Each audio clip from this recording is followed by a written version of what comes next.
چې نشته وای دا څه دوا چالو کړیو د الله رب العزت نه د بارانه سوال غواړم د غنم ته وکسه لال مې غنم دي دا به په څه شي ځکه دا ورې زه رغلې مغه باټې وګورل دا تو باټې سره مو څه کور دی پرې چې په ټولو خلکو د خیر او د رحمت ته وبو بارون وریږي خلکو د لال مې غنم کړی دي تو سره خپل باټې غم دی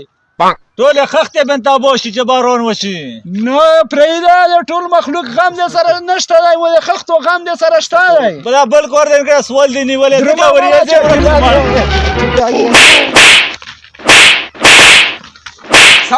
صبر وکړه څه چل دی بڑا عجیب دل روشو عجیب دا سه روشو دل دا څه شي راخص دا خو مړه ډیر کما کله زګوره د الله رب العزت نه دا سوال غوړم چې یا الله ته د خیر او د رحمت ته قدر جد او بو بارون وروي د غنم د لال مې غنم دي چې دا وشي واجب زړه کا دا غوړي دا